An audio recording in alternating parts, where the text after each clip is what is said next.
Hello, my name is Kandra, and I am the Director of Business Development here at Scoop Soldiers, and we are in beautiful New Jersey. As you probably remember from some of the other podcasts, we do kind of bounce around a little bit, and this week we are at Fran Camp in New Jersey to kind of learn some great things, and I could not help but invite my former camp counselor to join me on a podcast and tell me a little bit about their brand and what they do. So I will zip it and let Jonathan introduce himself and tell us a little bit about your brand. So my name is Jonathan Weathington. I'm the CEO of Shuckin Shack Oyster Bar. We are a cold beer, fresh seafood concept out of North Carolina. We have locations in 6 states, and honestly, we just like to have fun and treat our customers well. It's kind of what we're after. You guys make one hell of I say crab cake, but you don't call them. They're crab cakes. But aren't they like I thought they were crab balls on your menu. Oh, it's crab balls. They're hard to harvest, but the crab cakes are they're good. Much easier. Like that's my immediate So if you need to hire someone to spot check your locations for just crab cakes. We have a mystery shopper program. Oh. Yeah. Okay, well let's park that for later. So I asked Jonathan to kind of come on just because we both have a history in franchising and franchise development and talk about some of the struggles, not struggles of being in franchising. So let me ask you one question that always comes up that I forget to tell people I want to ask them, and then I forget to ask in general. Franchising for our industry, sometimes I feel like independent scoopers feel like it's the F word, right? Franchise. So do you get that in the restaurant industry too? Okay, so it's not just us. Oh, no.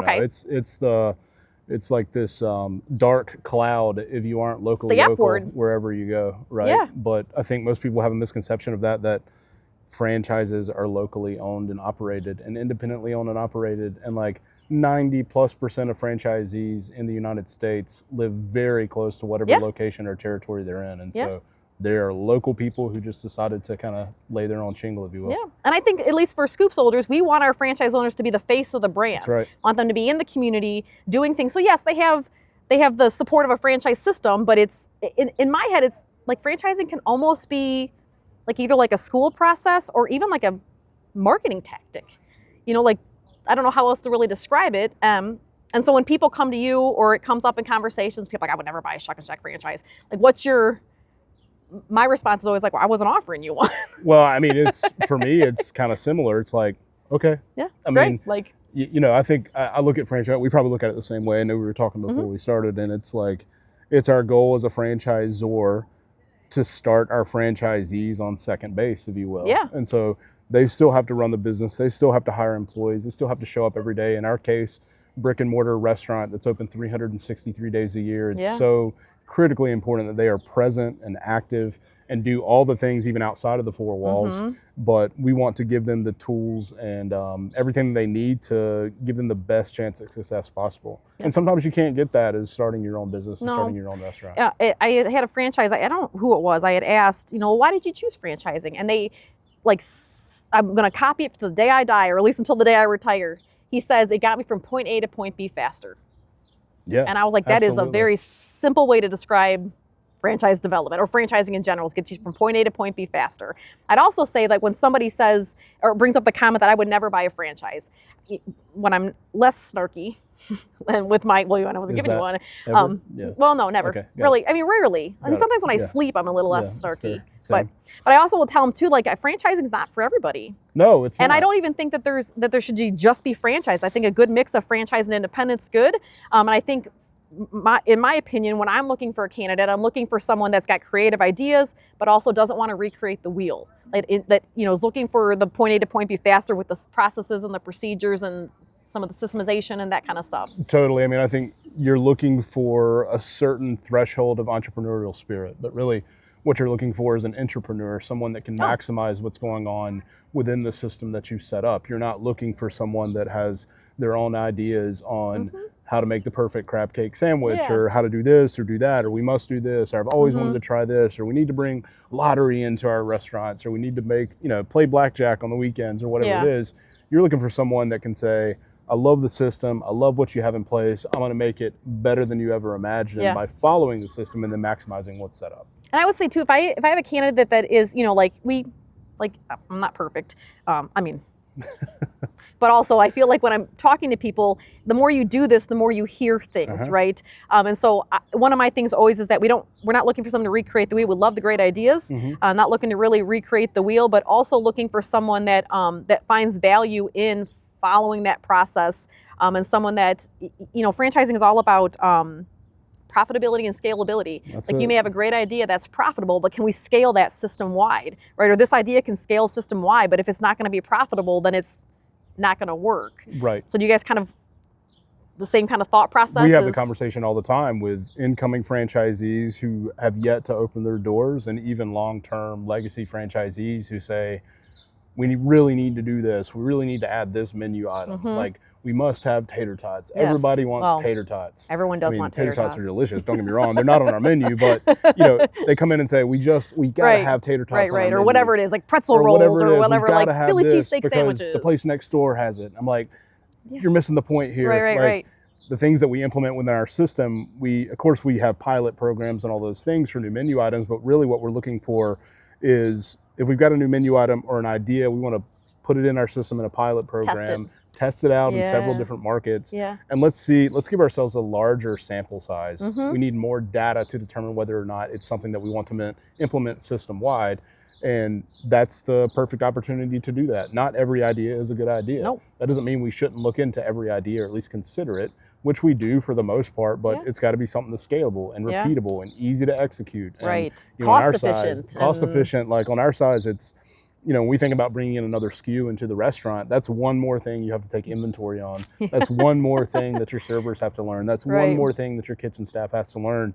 And also, is this SKU only going to be used in this menu item? If it is, that's for like such a low efficiency item. And so, no, we don't really need tater tots. So there's a lot of considerations. I'm going to disagree with you on the tater tots, though.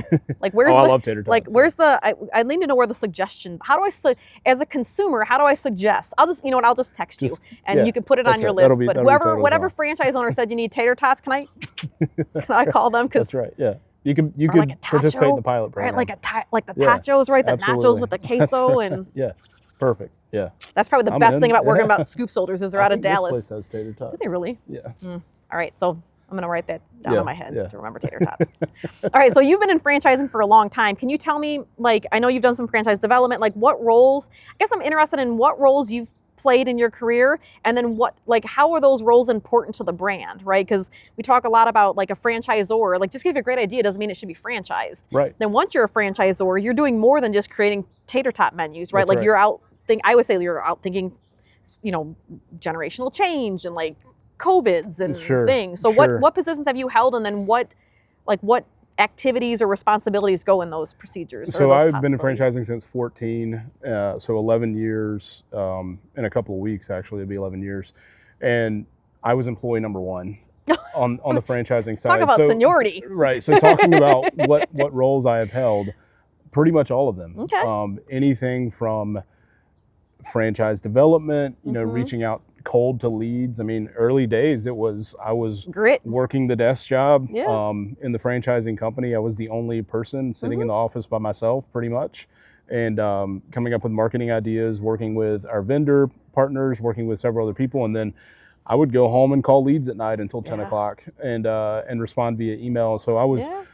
The upside to that is that I got to see the full life cycle of a franchisee. I mean, there are franchisees in our system that just renewed that were leads that I called at 9:30 on a Tuesday and had late night conversations with them, and now they're upon renewal because we got them open. Oh, it's really, really cool to see the life cycle. Yeah. So, and even like with your franchise owners, I would assume if they're renewing, like their kid that was 10 is now 20, like now they're involved in the business and expansions, and there's just, there's so much to it. Like, I think that's great. Like, and franchise development is never, it never stops. It never stops. Even when you're like growing markets, and 6 states, I mean, Scoop Soldiers has plenty of room to grow, lots of markets to get into. But even when you get to like maybe a more, I can't think of a good example now, like a well-established brand, well, then you move from onboarding new to resales. That's right. Like as people exit out. So franchise development, I always say Fran Dev is new sales, resales, acquisitions, and conversions. That's right.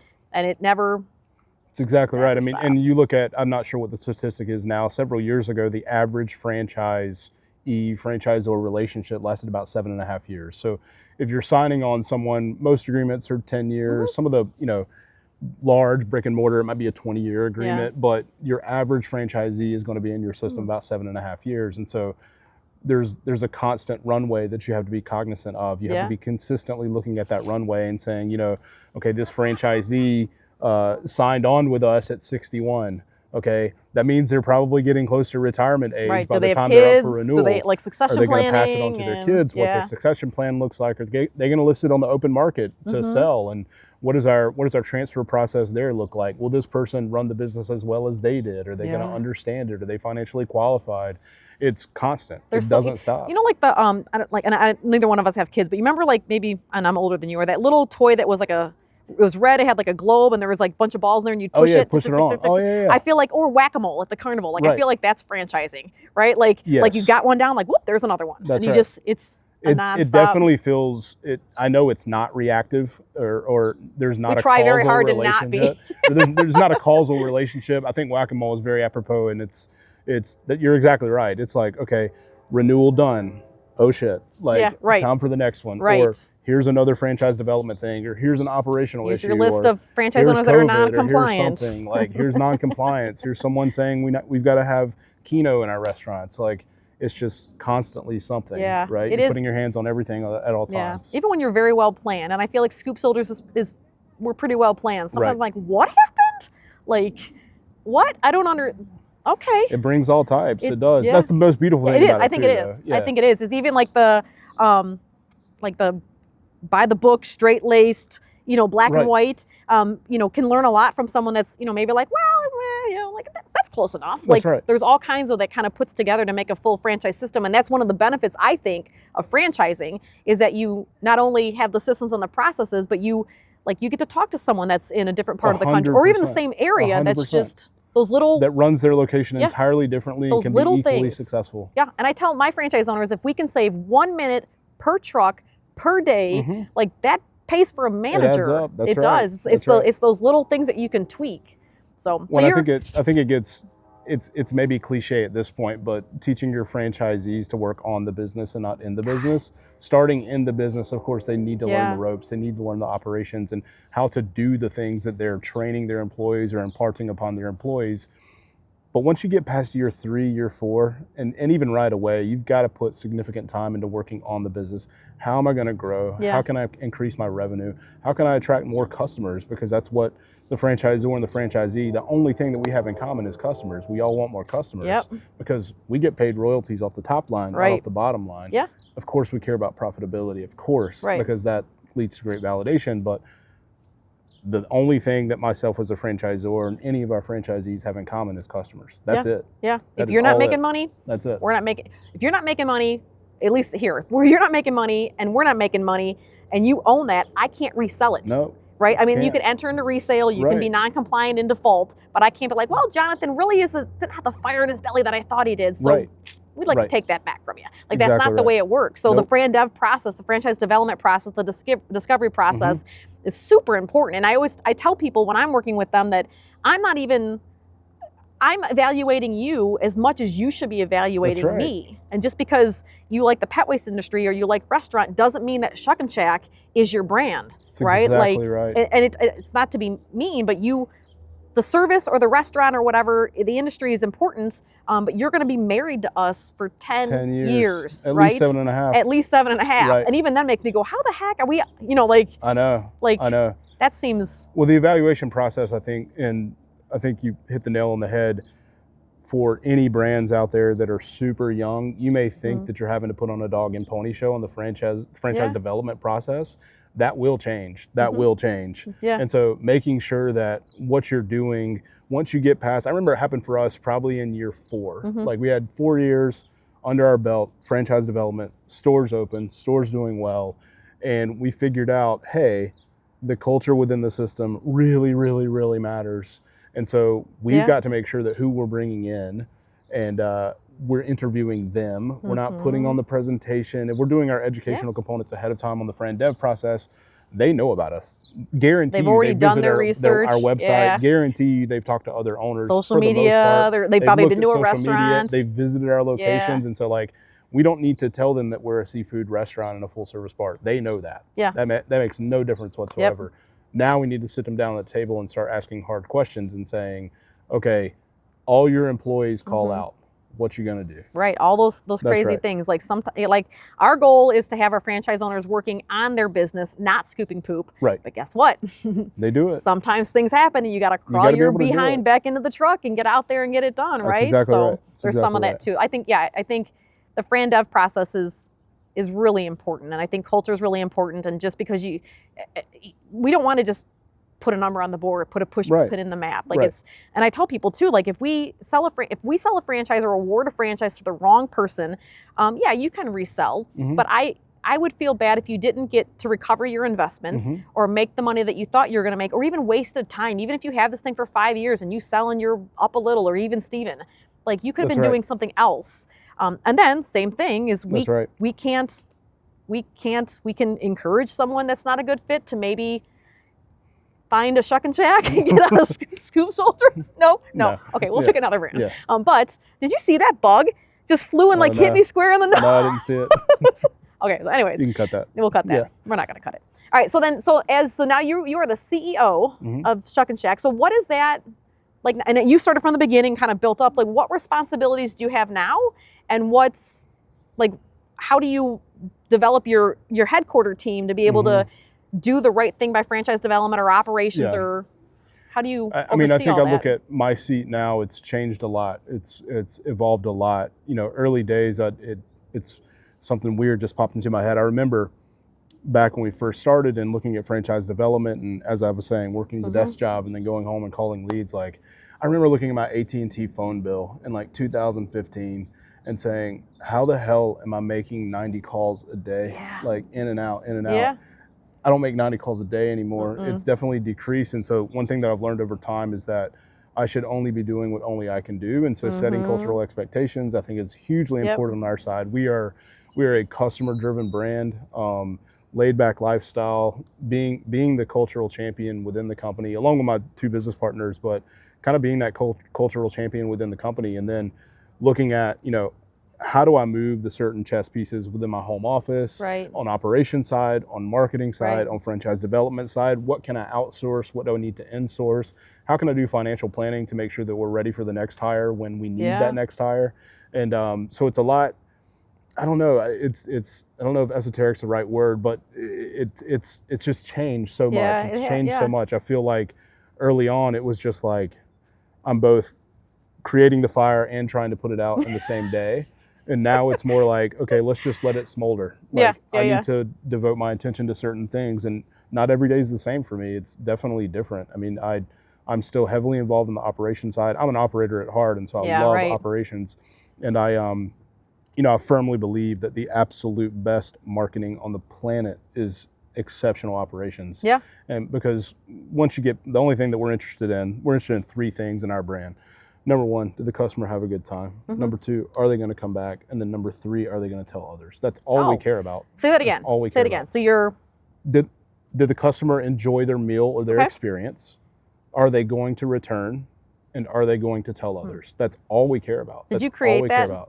I don't think so. Okay, because I'm going to steal it. That's fine. We're going to take out the meal part and put in the no dog crap part. Right. But that's the same thing, like getting from point A to point B faster. Like, did the customer enjoy what they were doing? Are they going to come back, and are they going to tell others? Are they going to call your phone again? That's it. Right? Like, that's really, I'm sure in franchising, or maybe in business in general, sometimes we tend to try to overcomplicate things when we're trying not to. That's right. It's so But it's simple. Very simple. It doesn't have to be because we're a recommendation business. Like, you go on Yelp, you go on Google reviews or Facebook or any of the social media. But, if I'm looking for someone to paint my house, I'm going to ask my neighbor first, because I saw his house get painted a few months ago, and I'm going to say, hey man, were you pretty happy with how they did? Yes, there's a price consideration and all of those things, but listen, if they had a great experience, I'm far more likely to go with something like that. At least start there. At least start there, and it works the same in restaurants. It works the same in your business. It's, is the customer happy? Are they going to come back? And are they going to tell others? And so we can nail those things. Do you guys have like so ours is a referral, like referral, but do you guys have like a referral program, or how do you, I know I've been to your restaurants, I love them, but your culture is alive and well even when you're not there. So is it just like you just power hard on culture and it's just going to happen, or do you? Culture is a sum of parts. It's culture is not something you can determine. I think culture is something that you actually have to live. And True. so on our side, the questions that we're asking in every staff meeting I hold every Monday or every Tuesday, every single staff meeting, every single operational decision, every single marketing decision, every single franchise development decision. We have candidates coming in from different states looking at, potentially expanding with Shuckin Shack. The first and foremost thing we always talk about is culture. How does this impact our system? What does throwing this wrench into the works do? Or is this person going to fit in? Is this person going to get along with other franchisees? Yeah. Is this person going to be a great fit for both franchise owners and employees? That's exactly right. That's exactly right. Are they going to be a pain in our ass for the next 10 years? And are we going to be a pain in their ass? Well, it works on both sides. It goes, and I think it's the exact same thing. Is what is this person going to say a customer that comes in to a customer that walks through their front door? Are they going to be a good representation of our brand? We can cook the food, we can make the drinks, we can make sure that they have a good time based upon the atmosphere of the restaurant. But from a franchise owner standpoint, are they going to be representative and indicative of what we've built as Shuckin Shack? And if the answer is no, we're not bringing them in. If the answer is no on the operational side, we're not going to do it. So with my family, my family's different. So if one of the kids is, whatever, or usually my brothers, my sister-in-law will say Polly Pissy Pants. So you probably don't want to sell a lively franchise to like Polly Pissy Pants. It's just going to be standing in the corner with his arms crossed, being so my husband calls me Mrs. No Funderson because he says I'm funny, I'm not fun. Okay. So you're probably not looking, so talk about candidates, you're not looking for Mrs. No Funderson. You're not. You're not looking, and I call them. I'm a great franchise owner for a different brand, not a Shuckin Shack. Right. I call those candidates line item candidates. Okay. Someone who, they take your item 19 or they take your investment or they take your, your P&Ls or whatever, and their primary interest in their only interest is what it looks like in their spreadsheet. Right. If that is not who we're after. Same thing here. That is not who we're after. Yeah. We're after people who can create a good atmosphere within the restaurant and just make sure that it's indicative of what we want to happen in the operational day of the restaurant. We have 56 minutes. Our average customer spends 56 minutes with us. It's very different than QSR. QSR is, 5 to 8 minutes maximum unless they're dining in. A vast majority of our business stays in our four walls. People eat and drink within our four walls. Awesome. There's usually good music. It's a lot of fun, right? And so what sort of impact can we make on that customer, both new, returning, long-term customer, to make sure that we're making that 56 minutes count? Again, goes back to the three things. Did they enjoy their time? Are they going to come back? Are they going to tell others? We have 56 minutes, and then we get to start again the next time they walk in the door. Right. And so if you've got a franchise owner that's Mr. or Mrs. No Funderson, that's right. The rest of that team's got to work real hard in those 56 minutes to not. So let's talk about what is a good, if somebody's watching this podcast, or I meet someone randomly, maybe Jeremy. I mean, he's not really paying attention now, but he will later. Like I told you before, I just like the best part about doing a podcast is watching Jeremy pace and twitch back there. Do tech things. Yeah. Do tech things. Yeah. But so if we're out in the Fran camp world or wherever we're at, and I meet someone that's interested in franchising and not a good fit for us, who's a good candidate for you? Yeah, I mean, I know that is kind of like the same thing. I guess for us, as long as you don't hate dogs, we're probably going to talk to you. That's right. So I think there's some axiomatic things that are important to us. Number one, and it sounds so simple, stupid, but number one for me is, can they have a conversation with a total stranger? Yeah. Because I've been in retail or customer service since I was 15 years old, so 25 years retail customer service. And I learned to talk to a total stranger very early on. It's something I had to learn. It's something I was not natural at. Now it's become natural for me over time. But we're looking for franchisees who can talk to total strangers, because when you're building your business, especially on the food and beverage side, you have to be able to walk up to a table or greet someone when they come in, or when you're out and about in town. Give someone your business card, say stop on by, let me grab the first round, or let me give you an appetizer, or what it may be. You cannot be timid. You can't expect people are going to beat down your doors the second you open your restaurant. That's not going to happen. Sure, at the grand opening, you may get a small smattering of that, but for the most part, you consistently have to hunt the business. And it's not like, SEO is great and social media is great and pay-per-click and all of those things, but the best things come from word of mouth, and that word of mouth needs to come from the owner or the general manager or whoever they're bringing into the restaurant. And referrals are a lot cheaper Then Zero acquisition costs. then That's digital right. spend and I mean, conversion rates. I know what our leads cost us. Yeah, and acquisition per new customer. Exactly And right. yeah, and that's something that we look at like with Mhm. Scoop Holders. I meet with our franchise owners at least monthly, and I'm always Mhm. looking at P&Ls and how are your numbers this year compared to this time last year, this year compared to the system, like looking at all that stuff so that you can figure out, okay, well, if you're converting better than somewhere else, like let's call Tampa and How see are you what's doing Tampa it? doing, like That's kind of right. figure some That's of that right. stuff out. So that kind of gives me a little bit of like pointed on who a good franchise owner would be. Mhm. Who's a good customer? Or actually, let me ask you this: where's a good location for you?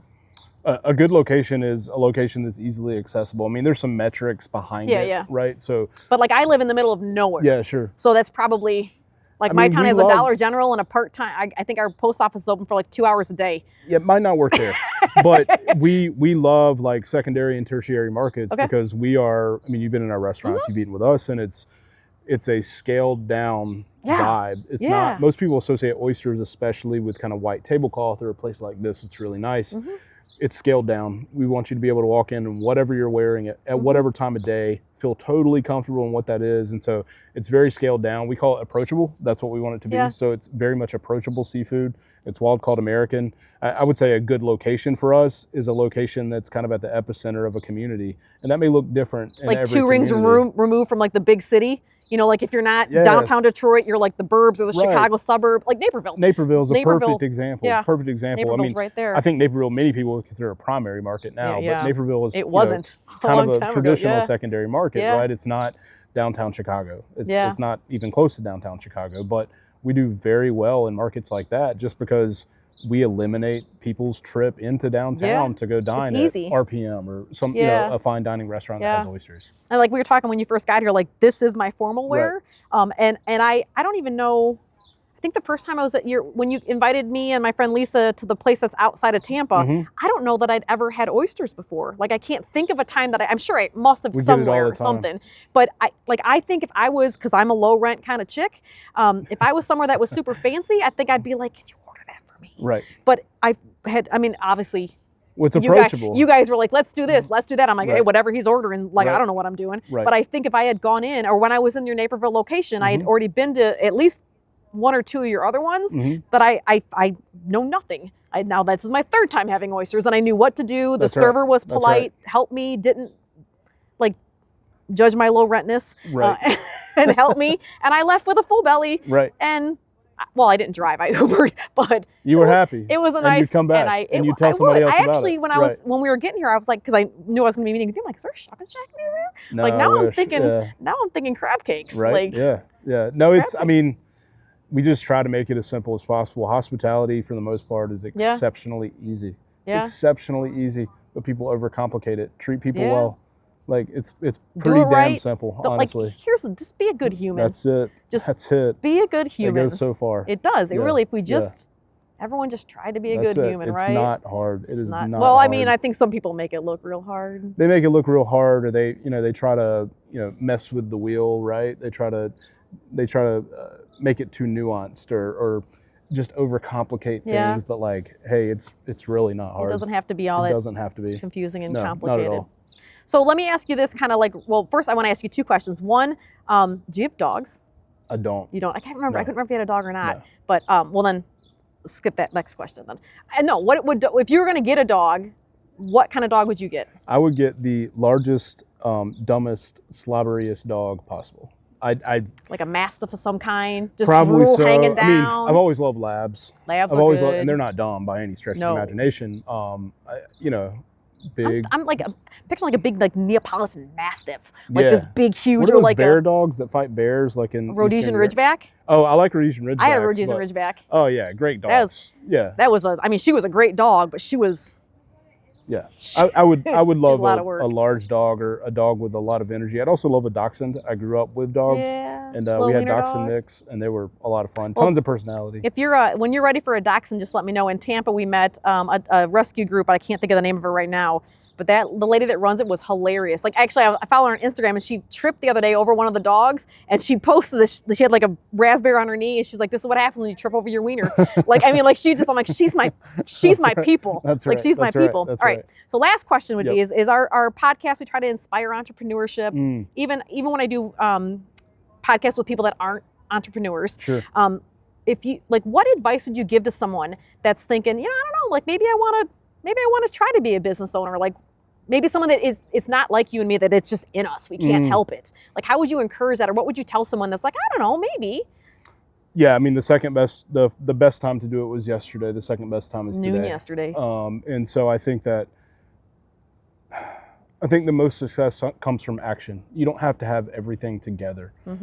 I've started businesses, multiple businesses. Some of them have done well. Some of them have failed. I've failed at more businesses than I've succeeded at, but Same. I started. And so I think it's putting one foot in front of the other and just doing it. Like, and for me, this is just me personally. Money was not the driver of doing those things. I've always enjoyed the independence of it and the freedom and if I want to go to, well, it's not ski season, but if I want to go to New Mexico tomorrow and ski, then I can do that. Okay. And so for me, it's the freedom and the independence, but that only comes if you can't expect normal or abnormal results by doing normal things. And so I think you have to do abnormal things to produce abnormal results. And so for me, that's always been one thing that I've been focused on and driven by, is that I've always wanted to do what I wanted to do. And I've been a fortunate enough person that I've been able to do that, and I did not come from money, and I'm not wealthy by any stretch. Nope. It's just I just enough. love it. Yeah, I just love it. It's just like, I'm the daughter of a truck driver. Right. Look at me now. That's it. Yeah. And I always tell people, I'm the dumbest person you know, and I figured it out, right? So I mean, it's just action. It's part of it. I say part of it is action. Like, progress. No, I said it wrong. Action equals progress. Or progress over perfection. Yeah, that's like right. If you just wait, and this is probably not the right statement because we don't have kids, but like everyone's like, like if you wait to the right time to have kids, you'll never have them. Hold on. Same with a business, right? Yeah, you just got to start your own business. You got to start. A lot of it, I would say, a lot of it is a lot of hard work and a good amount of luck. That's it. Right? Like, that's it. The rest of it is just it'll fall into place. That's right. So that's right. Well, so but let's because I always forget. If someone is interested in if Shuckin Shack, one of your brands, how do they? I assume it's the website, but how do they get a hold of you? The easiest way to go to theshuckinshack.com, and you can see all of our links up there. And if you just want to talk to me, I'm active on LinkedIn. I respond to every message. I'm not interested in ERC tax credits or anything like that. But, right. I get those all the time too. Yeah. How many emails do you get, or how many messages about, do you want to be a broker? I get probably several a day. Like, do you want to be a franchise broker? My LinkedIn spam mail, I get 18 to 20 spam messages a day on LinkedIn. I still respond to all of them, but it's a game at this point. Yeah. See, salespeople are great. That's right. Yeah. I'm like, you I've been in sales. I'll get you. Let's badminton this thing. Let's just see how far we can go. Right. Well, we appreciate your time coming in. I know that this is a beautiful location. I think, really cool. Even though I was a little bit sad that you're not going to be my camp counselor again, maybe we'll at least be near you. I don't know, but I'm sure. I've always enjoyed our conversations. I've always enjoyed, when I've reached out with questions, franchising or otherwise. You've always been a great kind of mentor and at least pointed me somewhere in the right direction. So I appreciate you kind of taking time out of your day to kind of join us. Yeah. So, but again, this is Kandra. I am the Director of Business Development here at Scoop Soldiers. Obviously, if you want to get a hold of Jonathan, he gave you your information or his information. And if you want to get a hold of me, it's pretty easy. Same thing. I'm on all Instagram, LinkedIn, Facebook. I guess I have Snapchat. My nephew Snapchatted me this morning. I didn't know that. Good. But yeah, you can reach us at KandraW@scoopsoldiers.com or scoopsoldiersfranchising.com also. So again, like I said, if you're interested in our content, don't forget to like and subscribe below. And hopefully I can bring another wonderful person to inspire some entrepreneurship next time too.